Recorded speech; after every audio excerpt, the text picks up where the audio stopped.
Hello, and welcome to the CultCast, the best Apple Week conversation you're going to hear all week long. I'm your host, Leander Caney, and joining me today from San Francisco, we have Lewis. Hello, Lewis. Oh, he flips it up. Hey, how's it going? Did you just say this is a weak Apple conversation? Did I say that? I heard Apple Week conversation. I haven't got a clue what I said. It has been quite a week for Apple. Who's that talking? I heard. And we also have D. Griffin Jones. Hello, Griffin. Good evening. I wish it was a good Apple Week, but, sadly, no Apple TV to be found. Well, we got a genuine surprise, though, from Apple. A genuinely surprising new product that nobody predicted. Mm-hmm. Which Zero leaks on this one. Right, exactly. I know it, and I don't know. It's kind of storied too. It brings in one of their most famous collaborators, kind of, and it's right up there with all the best Apple products. Extremely expensive and incredibly useful. Such a productivity boon. Well, there is something going on which we should discuss, but around that whole kind of. This whole new class of accessories. I mean, this is the second one that's kind of similar, isn't it? That they're getting into this, the sort of body strap pocket kind of thing. Crossbody, I think is the word you're looking for. Right, and I've been trying to keep an eye out for them. I've seen a lot more in use. In fact, at the airport the other day, there was a whole bunch of them. But of course, that's exactly where you're going to see them. It is at the airport, isn't it? That's where everyone puts them on. So I don't know if that's if there's something to be, any conclusion to be drawn from that. But I've been trying to keep an eye out and see whether people are wearing these more often in the wild. Anyway, before we delve into that in exhaustive depth, we were also going to be talking about Apple's new digital ID, which is an interesting story. Tesla is finally getting on the CarPlay bandwagon. We have a question about an old iTunes feature that everyone has definitely forgotten about, and there's only two people in the entire world who are interested in it. The person who asked the question, and D. Griffin Jones, who's going to answer it. We'll get to that later. And we've got the first impressions of Pluribus, which is it Vince Gilligan, the Breaking Bad, created a new show on Apple TV that everyone's been raving about, or anticipating, and the reviews are actually. Anyway, we'll talk about this in a minute, but the reviews are kind of strange. But anyway, before we get going, let's thank our sponsor, NordLayer. So thank you very much, NordLayer, for sponsoring this week's podcast. NordLayer is an easy-to-use and easy-to-set-up security platform for businesses. It provides secure remote access to company resources, includes zero-trust security models, and protects against cyber threats for remote, hybrid, or on-premise teams. NordLayer prevents cyber threats like DDoS attacks, man-in-the-middle attacks, phishing, data leaks, and more, with features like two-factor authentication, always-on VPN, kill switches, IP allow listing, and other security features. So one of the beauties of this is there's no hardware, there's no complex setup. It's you can have full control over your business in about 10 minutes. For business owners, it offers toggle-ready network security. It helps your businesses meet compliance and security standards. For IT admins, it offers a very easy way to secure remote access to internal systems. It gives you granular control, who can access what, from where, and on which device. And it has built-in threat protection, detection, which helps you spot risks early. And it's good for cybersecurity conscious listeners. It prevents ransomware, phishing, and malware attacks. It helps you monitor, your device's health, the user activity, and network events. So get an exclusive Black Friday offer, 28% off NordLayer's yearly plans with the coupon code CultCast28. CultCast28. This is valid until November 10th, 2025. Try it risk-free. You get a 14-day money-back guarantee at NordLayer.com CultCast. That's NordLayer.com/CultCast with coupon code CultCast28. And of course, we'll put all the details into the show notes if you're interested in this offer. So thanks very much, NordLayer, for sponsoring this week's CultCast. All right, Lewis, let's get into it. This is the big, Apple's big product unwrapping for the year. What do they show? Yeah, she's one of the most pretentious press releases ever. Apple takes the wraps off its latest innovation designed to surprise and delight everyone, and it's a stretchy and colorful crossbody mini purse called the iPhone Pocket. Oh, my God. I was surprised for sure. I mean, I legit, when I woke up and saw that headline in the Slack, looking at it, actually, I think I got an email about it, but it's like, what is this? I actually thought like I had slept through through the winter and it was April 1st. I mean it, or maybe Apple somehow like their server misfired or something. Like what is going on with this? It just. I immediately read that press release and I just could not believe it was true. So, I mean, well, the press release included a whole bunch of pretty funny lines, didn't it? I mean, some really pretentious stuff. Oh my God! It just like you read it and you just go, okay. So I'm just going to quote a few things. Inspired by the concept of quote a piece of cloth. Its singular 3D knitted construction is designed to fit any iPhone as well as all pocketable items. Wow. You can fit items in this pocket, you say.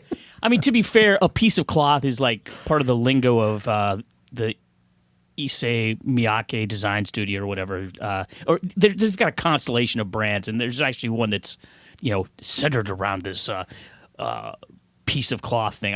For the life of me, I don't know what it actually means, but oh my God, there's even more gibberish and So anyway, if you didn't see it, I mean, it basically is just like a piece of cloth that slings around your shoulder or hangs off your, arm or whatever, and you slide an iPhone into it. It's oh my God, it's like an iPod, the famous iPod sock, isn't it? With a long sort of immediately loop, so you can stretch it over your arm. But they were making a big deal about how you can wear it 3 different ways. Right? Ooh, yeah. You can wear it. Let's see. It's so an iPod sock, I guess, for the 12 people, the many people who don't remember that.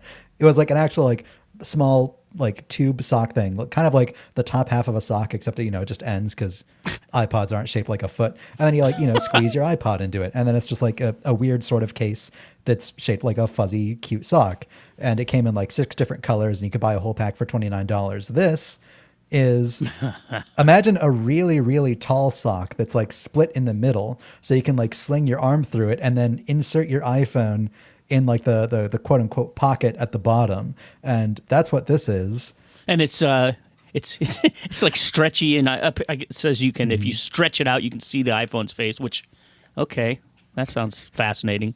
Can't wait to do that. And did you mention the price tag of this amazing new item? Yeah. The short strap model, which you can just like wear around your arm or something, costs $150, and the long strap version, that's like a full crossbody strap, costs $230. Woo! How many did you order? I mean, of course, people immediately start savaging it on social media. The most famous or the best one is, of course, that picture of, I guess, what character was that? Now you think about it, it's Borat. Borat, yeah, Borat with the long thong or banana hammock or whatever you call it.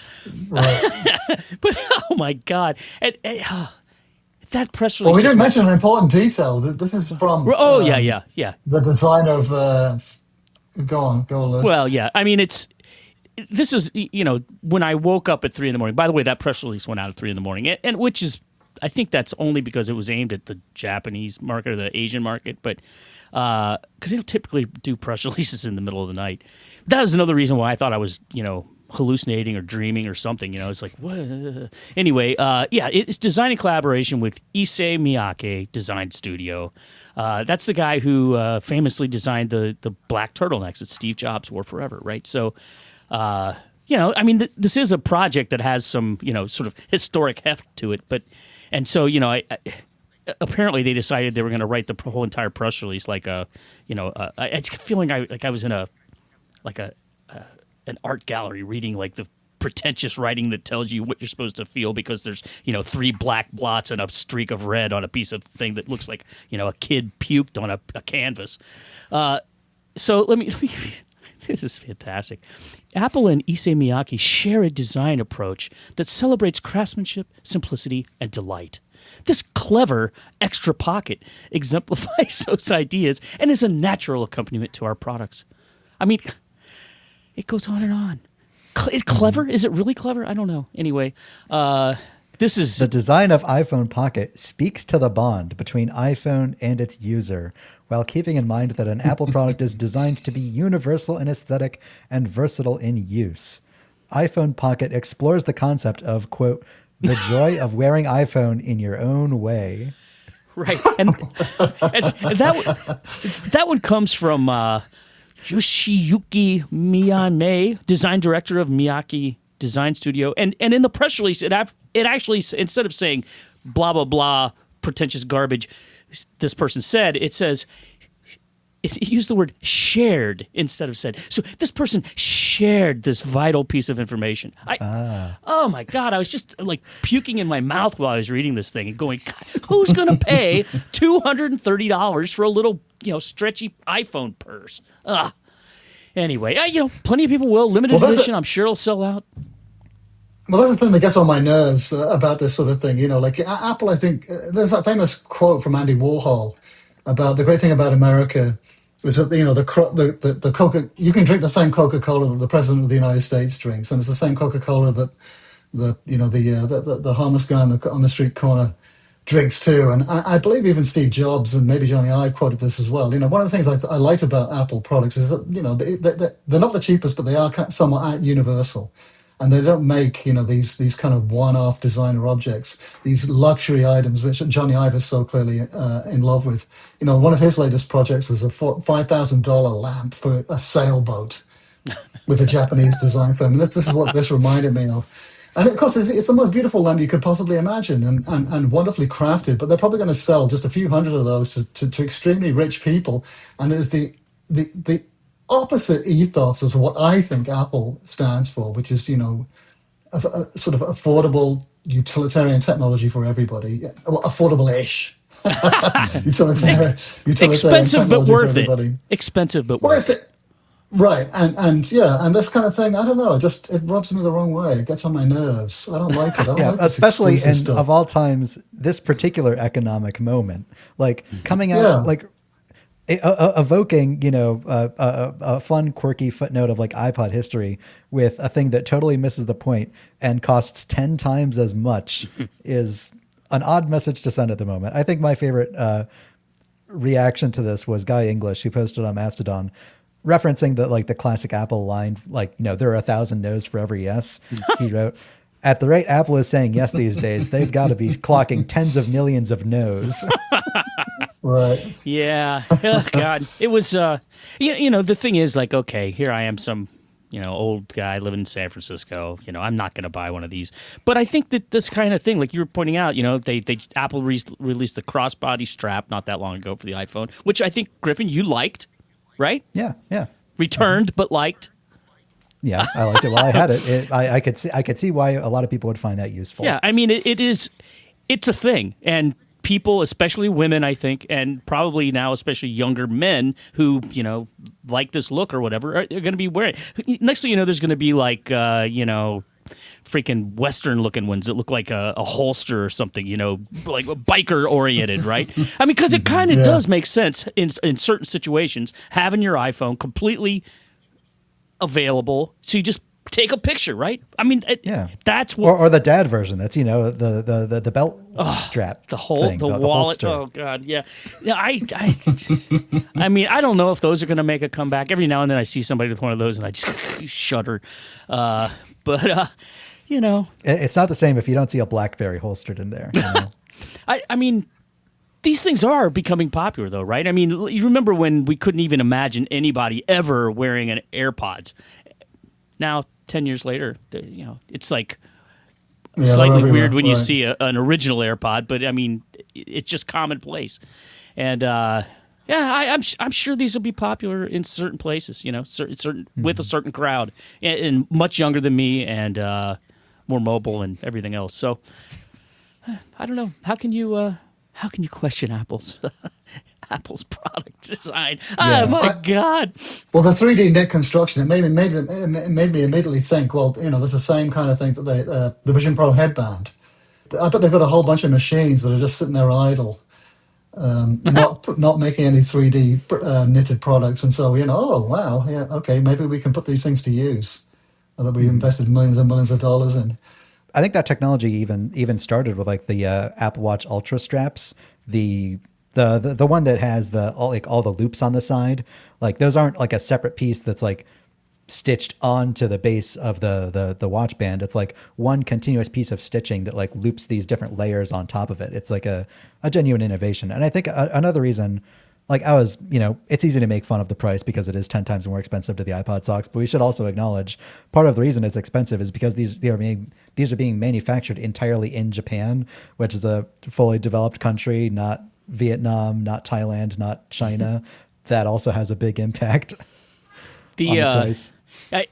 One other thing about this is they're only going to be in certain stores. It's like 10 stores around the world, and they're all like, pretty major cities. Paris, Hong Kong, Tokyo, Shanghai, Milan. A lot of fashion-oriented kind of places. London, right? Paris, New York, Munich. Everybody talk about pop music. The only one in the U.S. is New York, not even San Francisco. New York. Oh, is what? It's not available. available in San Francisco? I mean, anybody can buy it from the Apple online store starting tomorrow, but and I'll be buying one for a review. Try it out. But so the sort of exclusively in these high fashion cities kind of thing. Didn't this whole thing kind of remind you of the $10,000 Apple Watch edition? Yeah. Exactly, it's and that's every time Apple does this full fashion thing. It just, I don't know. It feels weird to me, but I'm not the only Apple customer on the planet, obviously. So, I mean, unlike the $10,000 Apple Watch, this won't be obsolete in like 2 years. I mean, I guess the fashion might go out of style, but you can use this with any older iPhone or any newer iPhone in the future, except for the iPhone 16e. For some reason, on the compatibility page, the iPhone 16e isn't listed. Are you serious? Yeah. I don't know if it just like explodes or like burns through the bottom if you try putting one in there. You're kidding. You've got to be kidding. No, it's the iPhone. They may have updated the store page because that people are making fun of that like a few days ago, but yeah, the iPhone 16e is not listed. It just gets better. What about the iPad Mini? It might be able to fit in there. You know what? I don't have an iPad Mini, but I do have an Apple Newton, so I'm going to test that. Oh, great. Perfectly. And I also saw a lot of people commenting like, if you're wearing a Vision Pro, this would genuinely be a good place to keep the Vision Pro battery if you don't have like a belt holster, Yeah, I saw that. That Very true, very true. Yeah, it's heavily useful for that. Can of sardines. There's all kinds of things you could slide in there. Half a banana. Does it have any internal pocket? It's just one pocket, isn't it? There's no other internal pockets inside of the pocket. Oh, well, that would be insane. No, a singular pocket. That would be that'll be the iPhone Pocket Pro.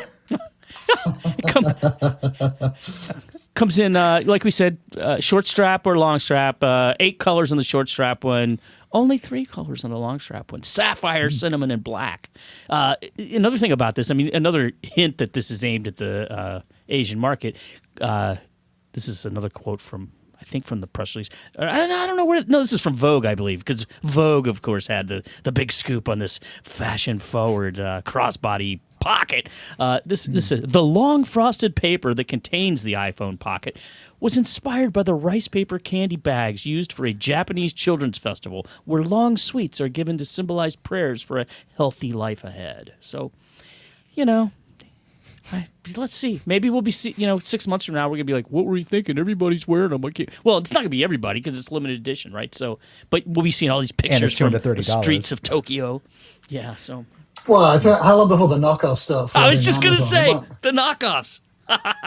Yeah, wait until somebody makes a knitting pattern, and then everybody will just ask their bored aunt to knit one for them. Or they could just be a fruit of the loom model. Yeah.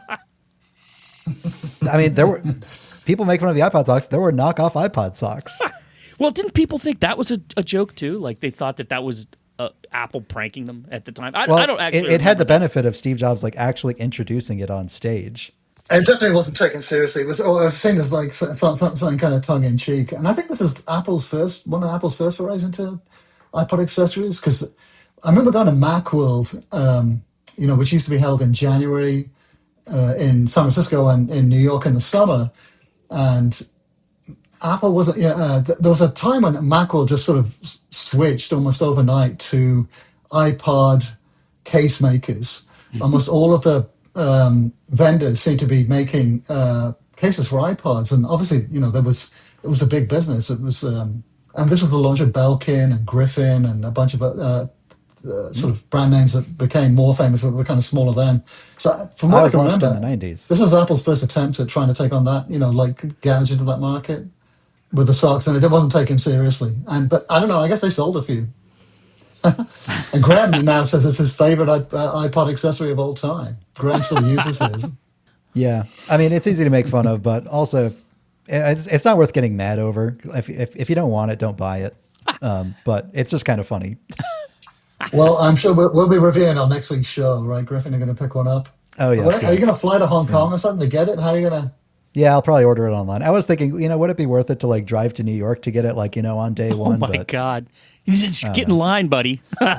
So are you going to get the long one or the short one? I mean, I'll probably be buying both so that I can get two course. colors as well.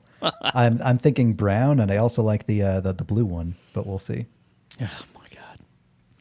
I think the brown would be, that's probably perfect be a the Zune. cinnamon. Cinnamon, that's right. They don't call it brown. All right, cool. Well, that's very exciting. And of course, everyone was waiting for the Apple TV, weren't they?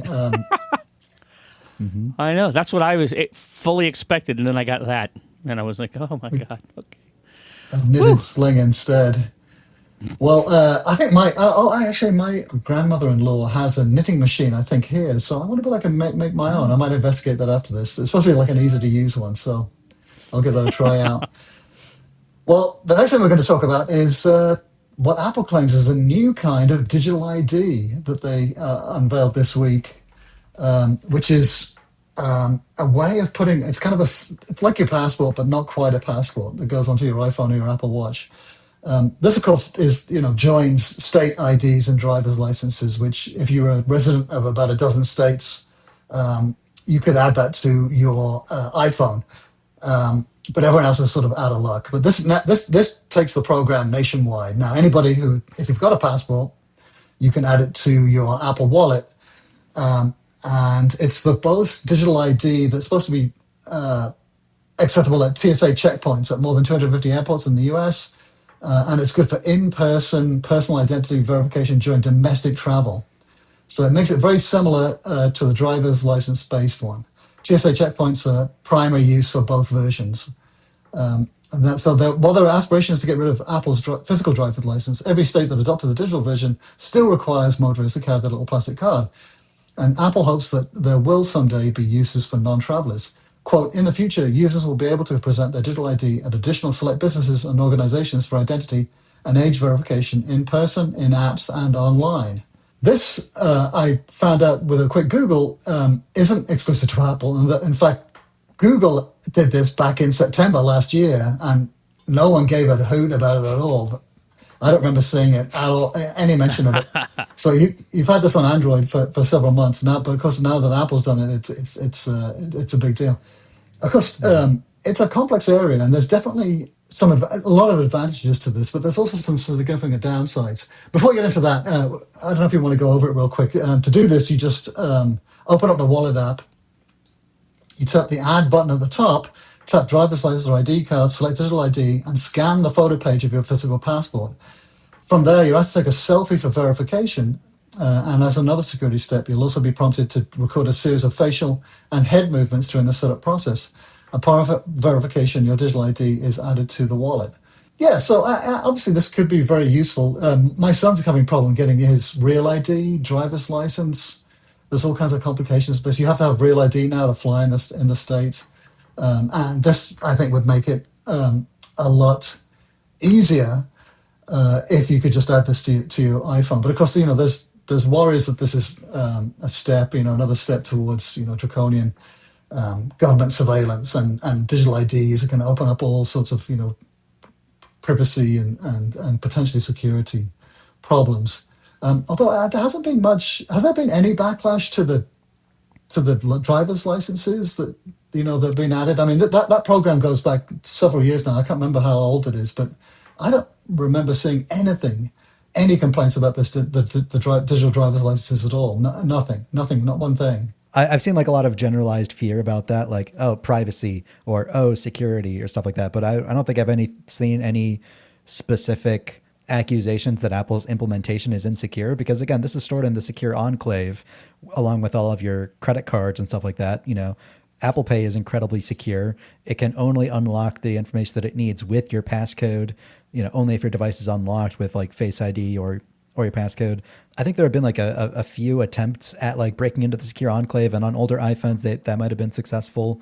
But if you have I think it's like after the iPhone 11 or so, like they added extra layers of security. It's getting more secure, more and more secure every single year, because it's like a separate chip inside of the processor that runs its own internal operating system. It's very complicated, and you can read Apple's security white paper if you really want to get into the weeds of it. But the alternative is like a physical passport, right? So if you go to an airport and you have to present a physical passport to get on a plane, they already know where you're coming from and where you're going. So I don't know how this could be used for any additional tracking.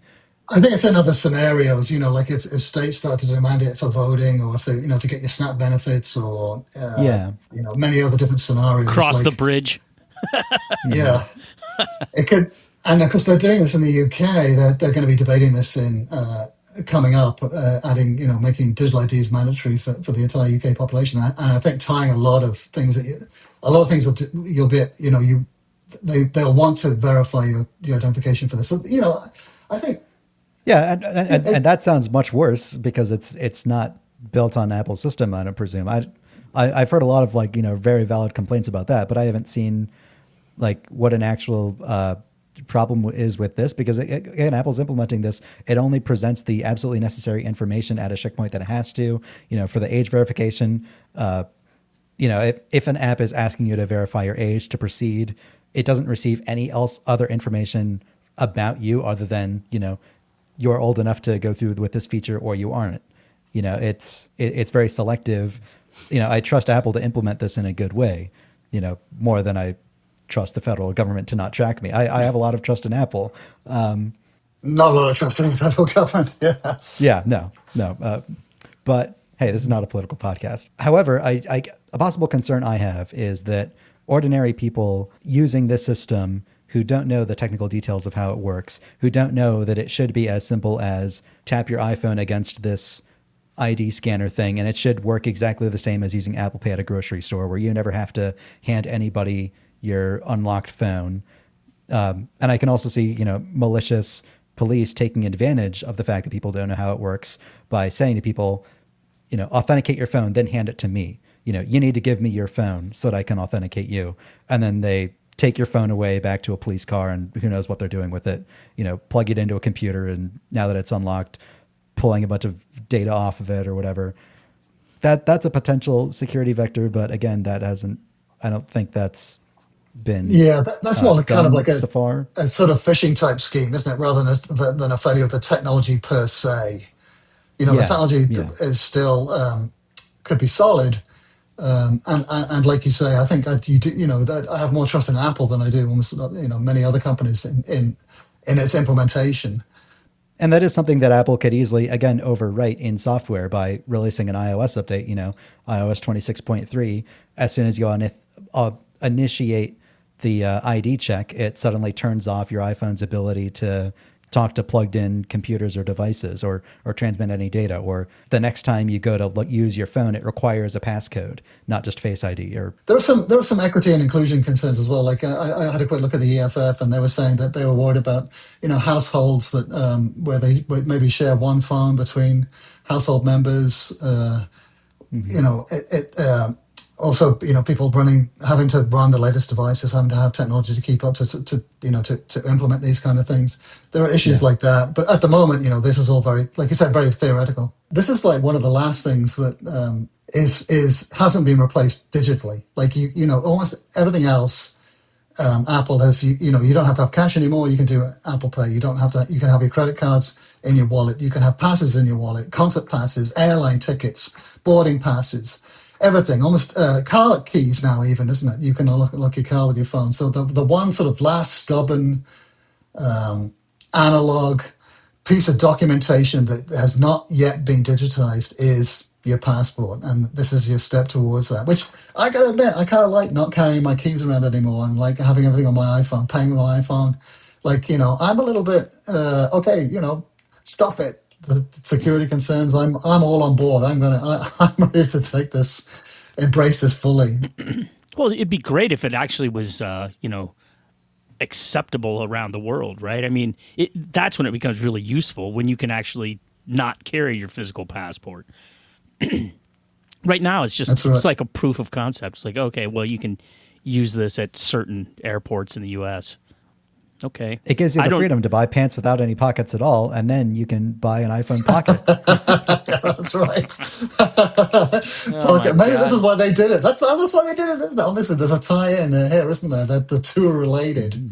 Well, like you said, it's a good point. It's not, given the glacial uptake of digital IDs, I can't see this happening anytime quickly with the passports. That countries accepting a digital passport rather than a physical one. I mean, if it ever happens. I mean, how would it work? I mean, they're always stamping where you are and when you come in and all that. I mean, I don't think this thing has any sort of logging mechanism like that. It's literally just your ID, right? Yeah, So, yeah. I mean, you got to have people sitting there with a stern look on their face and a big metal stamp, so they can go on your passport, right? Look through it and make sure you haven't been to any of the wrong places. It's hilarious. Sometimes they're just like so like. You feel like you're in a spy movie or something. Oh my god, am I going to make it through? Am I going to make it through? And then they randomly take people to like the extra like little side cubicle where they ask them the extra questions like, where have you been? How long have you been there? What were you doing? Who are you with? I got that one time. They're like, because my wife was already in Europe, and I get there and like, oh, so where are you going? I'm like, oh, I'm going to whatever city it was, can't remember. Like, oh, are you traveling alone? Like, well, I'm meeting my wife there. Oh, you're what? You're meeting your wife there. Oh, when did she come here? And suddenly it got like super weird, and I started sweating. I'm like, I don't know, I can't remember. It's weird when you're standing there and you're just like, oh my god, is this going to turn into go sideways and turn into like an hour long thing where I have to strip down to my underwear? What's going on? When's this going to end? Well, thank goodness it didn't end badly for you, Lewis. All right, let's move on real quick. Let's talk about Tesla. So Tesla has some big news this week. In fact, kind of really massive news, considering we talked about this issue at insane depth last week. Was it last week or the week before? Last week, yeah. Tesla's, finally come out and done something that's like is a huge shock. Huge shock. What is it, Griffin? What are they doing? Tesla has begun internal testing of CarPlay integration, according to people familiar with the matter. It's been a standard feature in many automakers' vehicles for the years, but GM is trying to implement their own system to then sell you a subscription for. We'll see how that plays out. The move represents a dramatic shift for Tesla CEO Elon Musk, who long rejected consumer demands for CarPlay support. Tesla has relied exclusively on its proprietary infotainment system, which has built-in apps for messaging, web browsing. I think you can stream Spotify there, and Apple makes a bespoke Apple Music app for Tesla cars now. But if you wanted to connect your phone, you just had to use like a regular Bluetooth connection to stream the audio, just like my 2010 Toyota Prius. Tesla sales have weakened, with some prospective members specifically citing the absence of CarPlay as a deal breaker. A 2024 McKinsey study found that approximately 1/3 of car buyers consider the lack of CarPlay or Android Auto support to be a deciding factor against purchasing a vehicle. Not to mention the variety of politics that have sank U.S. sales globally in the past year, especially in Europe. So I guess Tesla thinks that they can sweeten the pot and maybe get more interest in buyers by saying their cars have CarPlay. Tesla intends to implement the standard version of CarPlay rather than the newer CarPlay Ultra. According to sources, Tesla plans to display CarPlay within a window inside its existing interface, rather than allowing it to completely replace the Tesla operating system as it does in many other vehicles. This implementation will support wireless connectivity, so you won't have to plug your iPhone in. It'll be full wireless CarPlay. That'll be nice. Tesla has discussed launching CarPlay in the coming months. The company hasn't finalized its plans, and as with many Tesla things, it could be delayed. They have a long history for. Notably, Tesla is not currently developing support for Android Auto. I can imagine, a lot of the maybe like slightly more affluent people who have Teslas probably have iPhones. Yeah, but that seems a bit weird, doesn't it? If they're going to do one, why not do the other? Well, For yeah. Android users, it has the same for them. I mean, the whole point really, isn't it, is to have. You don't want to have double up your services. You don't want to be paying for another navigation system. You don't want to be paying for another messaging system. You want to have, your messaging, your phone calls, everything, come in through to your car. Why have a separate system? And the same logic applies for Android, doesn't it, too, as well as iPhone? Mhm. Yeah, I can understand why they're not doing CarPlay Ultra because, again, I imagine CarPlay Ultra takes a long time to implement, and because the entire Tesla vehicle is operated through the screen, they would need to do a lot of work to make CarPlay Ultra work because in the Model 3 and the Model Y, it's the one and only screen. So that's the screen that also has to have, not just your speedometer, not just your AC controls, but also like their special mapping system that has to map you through Tesla superchargers, the whole autopilot system. Like there are a lot of bespoke functions in the Tesla interface that I imagine CarPlay Ultra doesn't have support yet for. So I can see that at least. And of course, they've all got nice big 17-inch screens, so it would be probably pretty easy to put, a window inside of a window to have CarPlay to display it. Yeah, Yeah, yeah. one of And their interface also supports having like split screen, music on top, navigation on the bottom, or, navigation on the left half that's closer to the driver with the speedometer.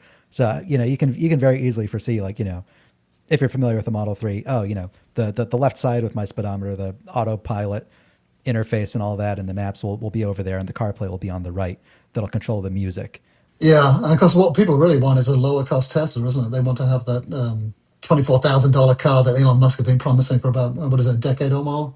Well, I don't know if you're familiar, but they canceled that project and they Oh, replaced it with the Robo Taxi, which is not a very well designed taxi, if I say so myself. It's basically a tiny two-door car that's entirely dependent on being fully autonomous. So it's not supposed to have a steering wheel or pedals or anything.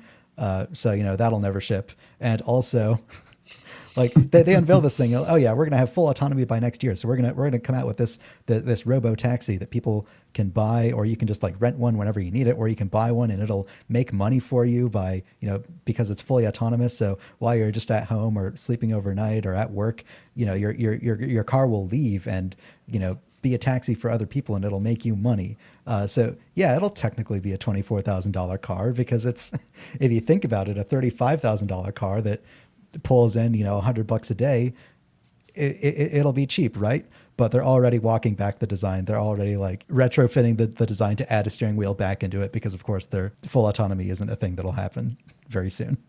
anytime soon. Yeah, despite Elon Musk's $1 trillion pay And package. also, this is off topic, but if you're designing a taxi, you don't want it to be a really low slung two-door car. You want it to be easy to get in and out of, like every SUV is. That's why SUVs are so popular.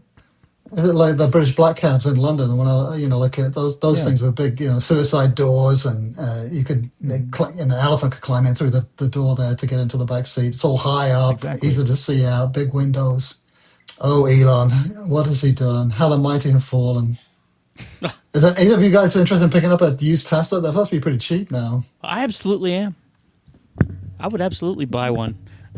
I'm fascinated by those things, and if I could get one at a rock bottom price, I'd give it a go. They must have. They must have. I mean, they were pretty good deals anyway. Are they even cheaper now? I wonder if they're They're cheaper selling for after that very cheap now. incentive has gone away. Yeah.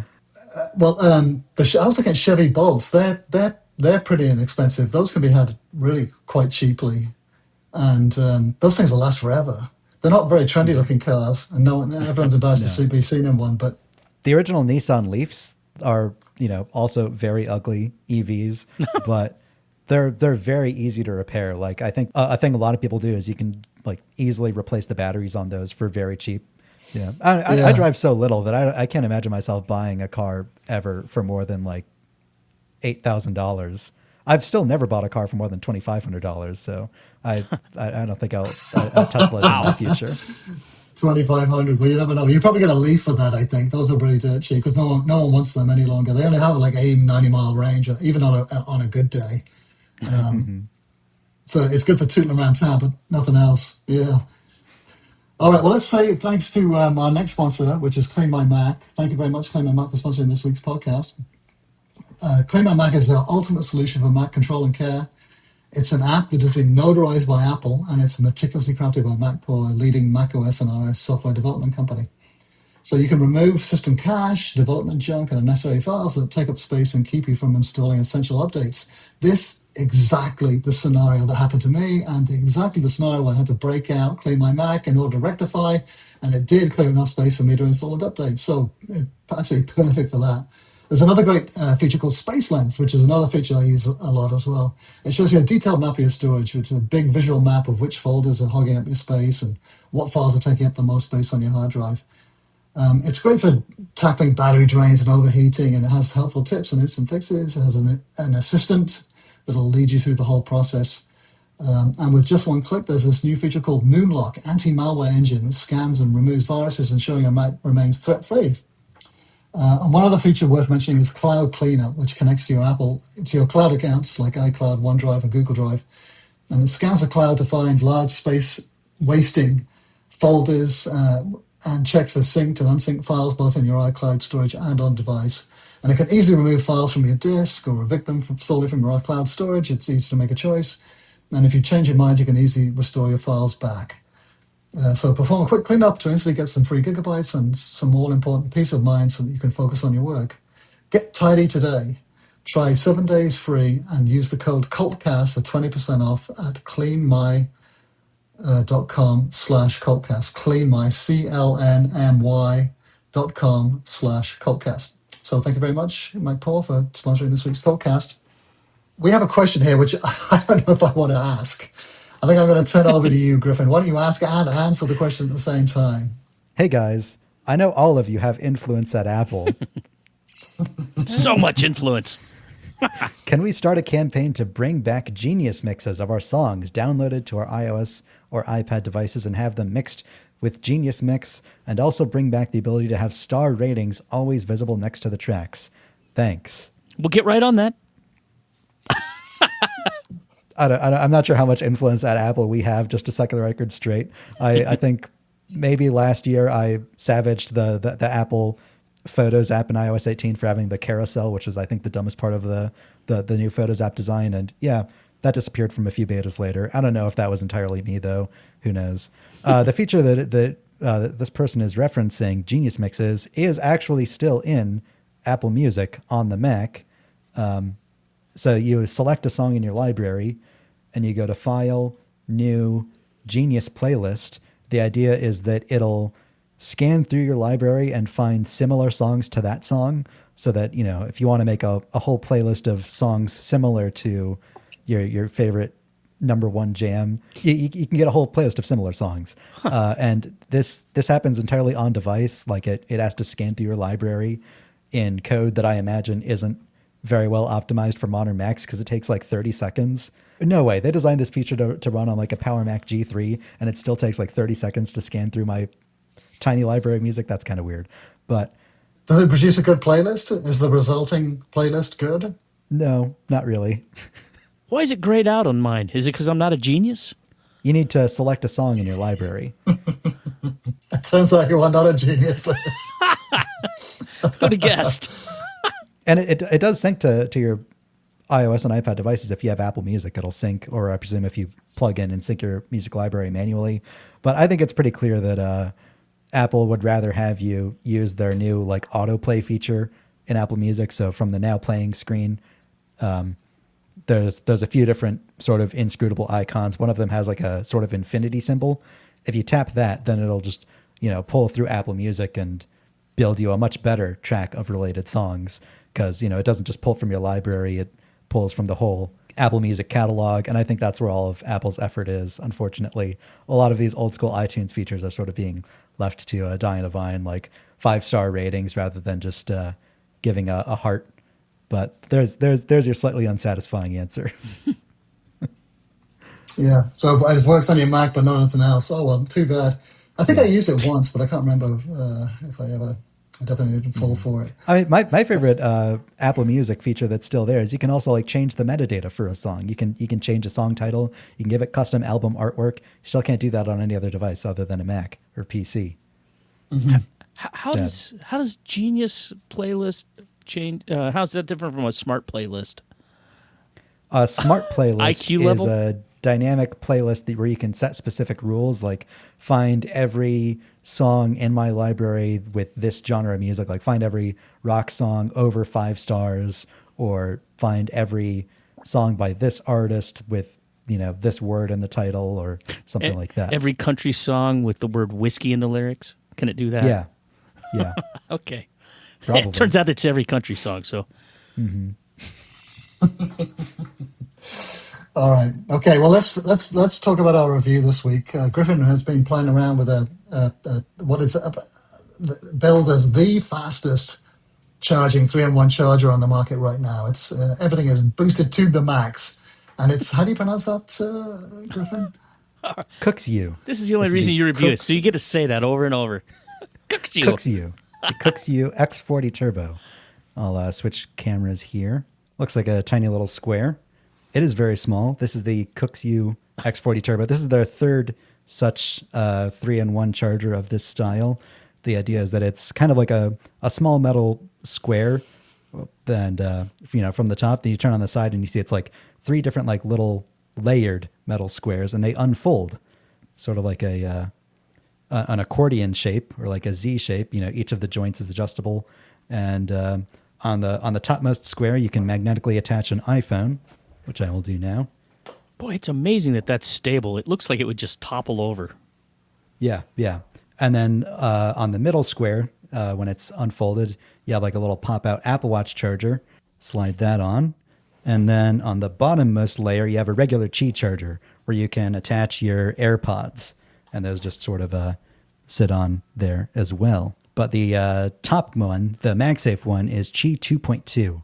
So it's fully MagSafe compatible with, iPhones and, the new Android phones, like the Pixel phones that have Qi 2.2.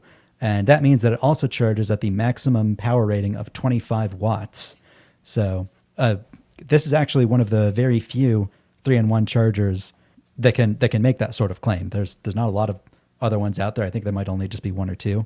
But this is my favorite 3-in-1 charger. I've had the previous one, the X40, for years. I keep it on my bedside. It's perfect for travel because, again, it looks really nice. It's really sort of subtle, fits all 3 of your devices, and it folds up really tiny. And this is by far their smallest and lightest one. The previous one, the X40Q, relative to that, this one is 33% thinner, 30% lighter, a much smaller footprint. That's like 12% smaller. The hinges, are the hinges solid? I mean, do they stay solid over time? I mean, they have to be, or they wouldn't be able to work. But I mean, is it how hard is it to pry that thing into shape? I mean, that's what I like about this. The build quality is absolutely excellent. That, like, each of these layers is made out of aluminum and CNC milled, just like your iPhone is. Each of the layers has like this really nice like rubber soft touch rubber padding on it. They even add it like on the inside around the Apple Watch charger in the middle, just because it makes it feel nice and premium. The hinges are like a continuous piece that's like milled out of the same layer, so they're all really solid. The joints feel really nice. They even have a little rubber layer on the bottom just so that it doesn't slide around on your glass nightstand as much. If you're just listening to this and you can't see it, I mean, it really it almost looks like it defies gravity. I mean, if you'd have just showed me that, I'd be like, how is that going to stand in place? It looks kind of crazy. It's super small. Even if you have a super heavy Pro Max phone and a big heavy case, it'll stay stable. Wow. So it's nice. It looks impressive. You also get a braided USB cable. You get a 40-watt GAN power adapter. And it also comes with a really nice travel case that's a nice linen, really lightweight. You can unzip it and fit all 3 of the things in there. Did it come with a white cable? It does come with a white cable, which is slightly annoying. Weird. Because the thing itself, it only comes in black or what? It comes in this gray. It comes in an even darker black. And it also comes in gray, but with a sort of fake wood pattern on each layer, which is interesting. Weird. This is my favorite in the whole series that they've made because the line art is really subtle and gray. Like on the bottom layer, it sort of depicts like an AirPods case so that to put it on there, which not a huge fan of. I'm not sure if I need a picture of the AirPods on it, but it's really subtle because it's like, black on dark gray, and it's really thin. I can't even looks see very it. classy. Yeah. So this is for sale for $80 on Amazon. We'll have a link in the show notes. I highly recommend it. It's great to have on your nightstand, and it's super easy to pack away.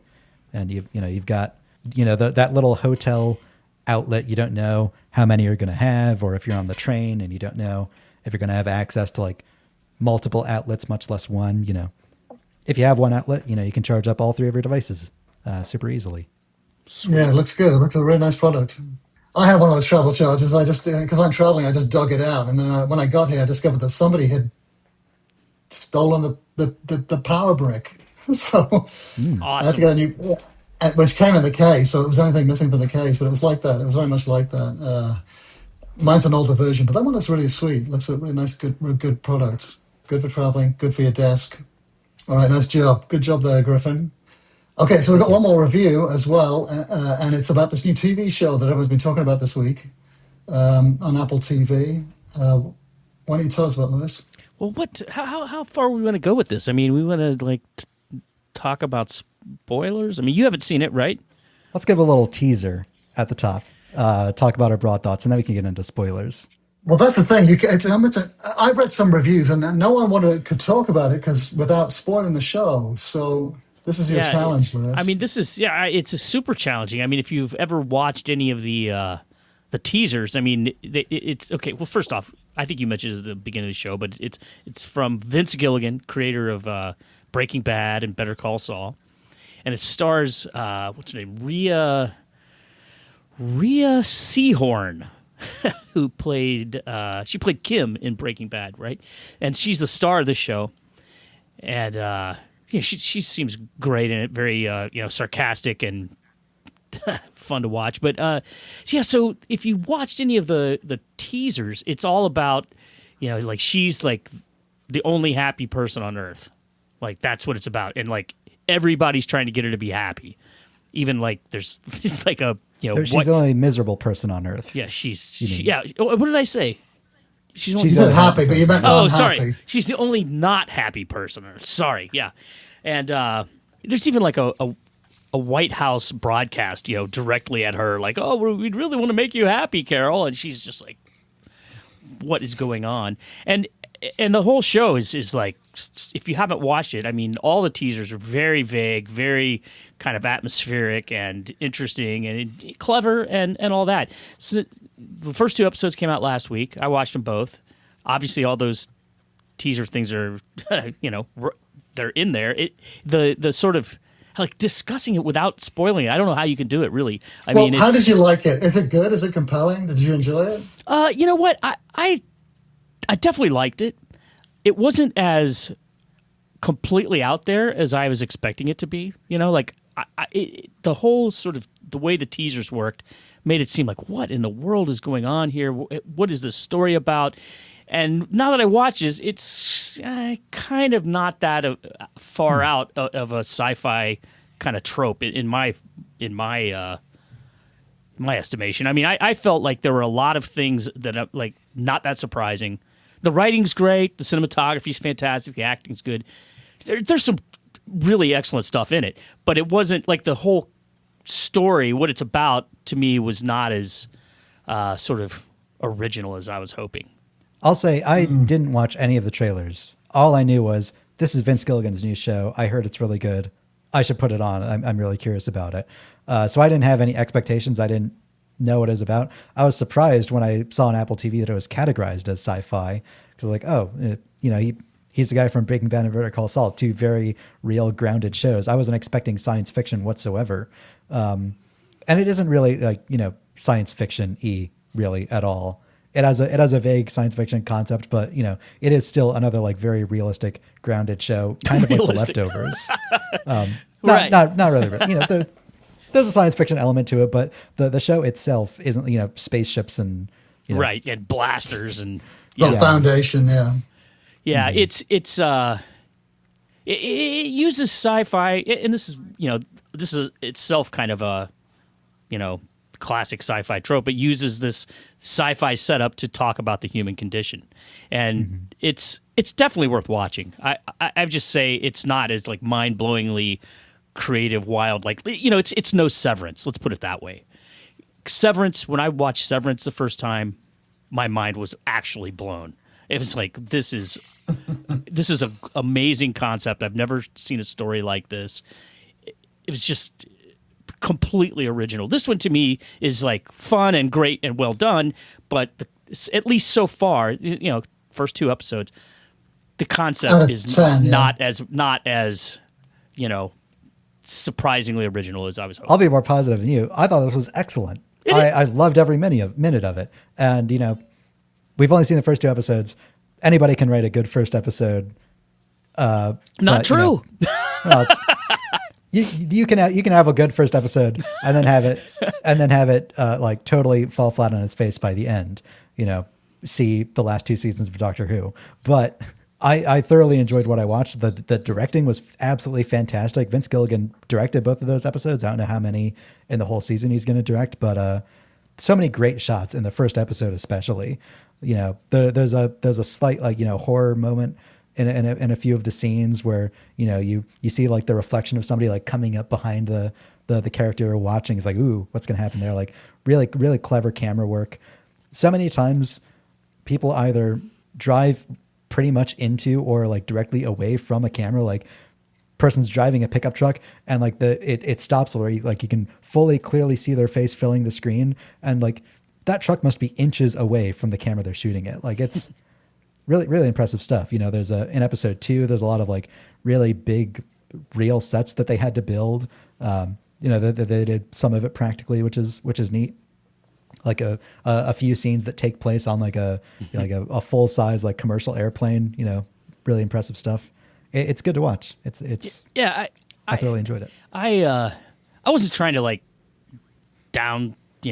knock it or anything. I think it was I loved it. I mean, I stayed awake for the entire 2 shows on a Friday night. Well, there you go. That's the true measure of whether something is any good or not. Did Lewis stay awake? 2 eyes open.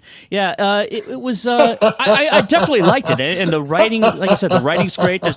It's funny. There's a lot of funny writing in it, and like I said, she's super sarcastic in that lead role, and it's kind of, you know, her against the world, really. I mean, and I wish I could talk about it because it is interesting. It's an interesting. It's an interesting. Let's get into some spoilers. If you listen to this point, if you want to see it, you know, tune out, and then if you want to keep going, we'll do a little spoiler talk. So this is spoilers, okay? Oh, I'm going to tune out. Just give me the thumbs up when you're ready to bring me back in again.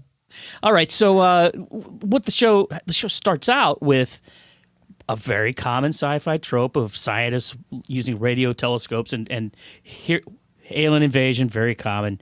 Hive mind, you know, they're like it's not an actual invasion, right? It's a virus that downloads into 99.99999% of the human population, makes them super happy and super nice. They're the world's nicest Borg. It's the Mormon Borgs. Yeah, they can't hurt you. They can't do anything. They can't even really like do anything that will upset you. It's very strange. Yeah, and they can't kill anything. They can't even step on a fly. Right. Yeah. And they go on this charm offensive because there's like I don't know, a dozen people on planet Earth or that don't. There's like 12 of them that haven't been a part of it, and 5 of them speak English. Haven't been assimilated. Right. Yeah. So they get together and they meet. And of course, like she's the only one who's like really like, this is horrible. We got to fight these aliens, this alien mind virus. The other ones are just kind of like, hey, this is pretty cool. We got, you know, an entire world full of super nice people who are going to do our bidding for everything, you know, and including the one guy, that last character, I can't remember his name, but the dude who flies in Air Force One. I mean, that got quite a chuckle out of me, you know, and like his whole routine is just like, hey, I hit the big time, you know. I can just ask for whatever I want and they give it to me all the time. Yeah. And I think one of the most, I mean, the whole thing of like, what is this sort of, you know, what is humanity and what part of your humanity is there if you're, you know, whatever, sucked into this hive mind? And she's fighting back because, you know, cause she wants to maintain humanity, which is, you know, classic sci-fi trope. And the rest of these have their families, and like, you know, the main character is like, no, they're not your family anymore. Like I loved in the dinner scene when she's like asking these kids all of these like questions about surgery, and she's like, no, stop. And this kid's like giving like these, you know, PhD like. Yeah, to me, like one of the most sort of surprising aspects, you know, I found this actually really surprising was when Carol gets upset, like all the other people who've been assimilated start like shaking and going offline. It like, what is that about? I mean, that to me, that's the most intriguing element of the entire show. What is going on with that? How does that happen? Where's that going to lead? I mean, I don't know how this show ends, obviously, and they've already renewed it for a second season, which is encouraging. They did that before the first show ever even aired. So they obviously Apple TV obviously believes in this show, and why wouldn't they? I mean, Breaking Bad is like one of the most amazing creative TV shows I ever saw. I loved that thing, and that to me is the kind of like the thing with Pluribus. Breaking Bad, I was literally gobsmacked when that show, you know, like how did anybody dream this up? This one, I feel like it's been dreamt up. You know, maybe this is the concept is familiar, but I think they're taking it in a very interesting way. It's kind of like I see a lot of comparisons to The Good Place, where it has like this big grandiose, like sort of metaphysical premise of the show, you know, presented as like this weird, goofy sitcom. And a lot of things that you might expect, oh, well, you know, this would take a different show, like an entire season to get to explore every single aspect of this plot.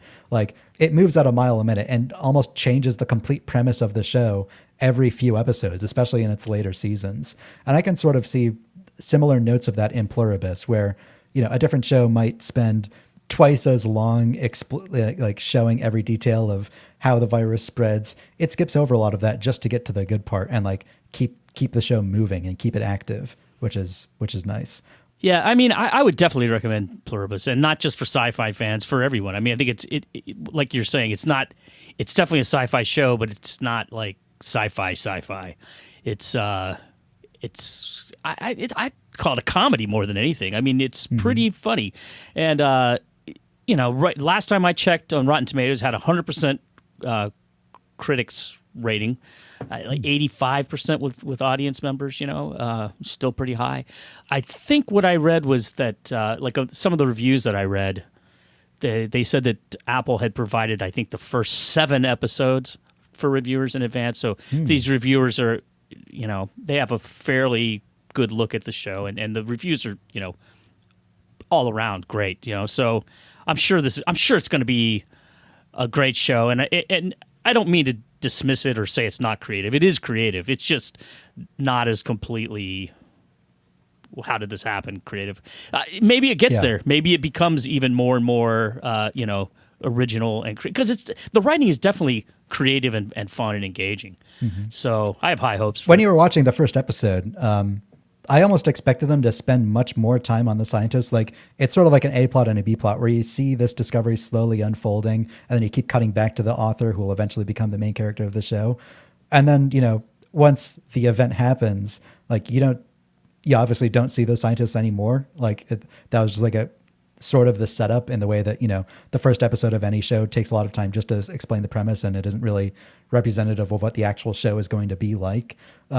You know, and that was a little sad because I really liked a lot of those characters that they had in those scenes. Yeah, and it's true. I mean, if it was a normal sci-fi show, it would have just been about those people, and it would have become them trying to figure out why this happened and deal. But, I mean, you know, the fact of the matter is, the way the show is, like, they're part of the happy crew, right? I mean, everybody on Earth has instantly been turned into a, you know, kind of happy person, you know, to what effect? That's the giant question. You know, what the hell? Why are they doing this? Why would this virus exist, and what's the ultimate outcome? Obviously, is the big question. So, when you were watching the first episode, did it take until the very end when the guy on the TV explained everything to the main character for you to understand what was happening? Or because for me, like as soon as they said, oh, it's not a quaternary sequence. I was like, oh, it's DNA. It's the thing for a virus, and then that's going to spread.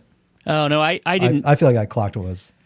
Yeah, I mean, I don't know when I don't actually remember the exact sequence of understanding how all this also. I mean, what I have is this series of memories of like people licking donuts, which was an amazing scene.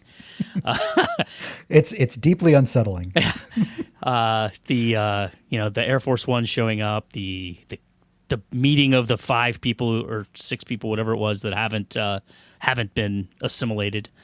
You know, and the people flopping on the ground when she throws a hissy fit. You know, so Yeah. I mean, there's some great stuff in there for sure. So I think Apple TV's got another hit on its hand. It's kind of weird how they've had this string of really great shows come out that have actually, fulfilled the promise of like prestige TV, and a lot of it's sci-fi oriented, which is awesome. So They're really becoming sort of like a sci-fi network between that, Severance, and they've tried so many ones. You know, For All Mankind is another popular one, but they've also had Constellation and Invasion and Silo. Like Foundation, sci-fi is Foundation. Sci-fi is really becoming their bread and butter.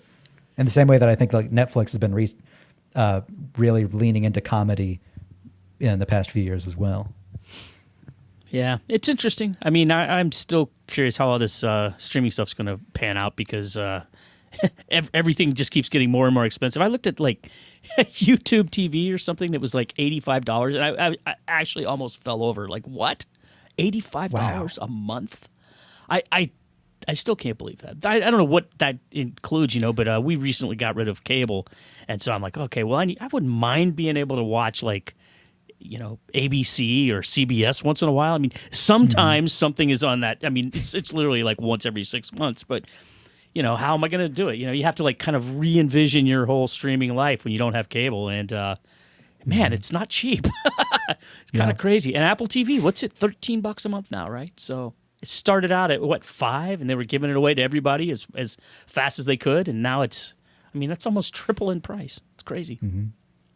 But hey, somebody's got to pay for these big production values. I mean, you see it on the screen. You know, the stuff looks great. That show, like you were saying, the cinematography. I mean, it's if you ever watched Breaking Bad, you know that guy knows what he's doing, and it's for sure there in Pluribus. So, well, I think that wraps it up. That's all the CultCast we have for you this week. If you want more, Lewis is on Twitter at Lewis Wallace. I'm on Mastodon at dgriffinjones, and Leander writes for the Cult of Mac Today newsletter, which you can get at newsletters.cultofmac.com. And you actually can now. It's back up. Yeah. The site's back up. We should just address this, right? I mean, our website has had some major problems in the last few days. We migrated servers. We appreciate everybody who has alerted us to things that are broken so we can fix them. It's sorting itself out. I think we're close to being right as rain, but I'm sure you can almost read an article through all the ads. We're working on it, folks. Thanks for bearing with us. Send us a text using the link at the top of the show notes or on the YouTube comments to ask us your questions for the show. This has been the CultCast, the best hour-long Apple conversation you're going to hear all week long. New episodes come out every Thursday night. Thank you for listening and watching, and we'll see you all next time. Have a great weekend. Hallelujah. Pluribus tomorrow night. Oh, yeah. Episode 3. Tonight, isn't it? Right. They say Friday, but it's actually like Thursday night at like, I think 9 p.m. Eastern, so you can watch it tonight. Right. I tried to watch it last Thursday, and that was when Apple TV went down. Coincidence? Probably not. It's a big show watch.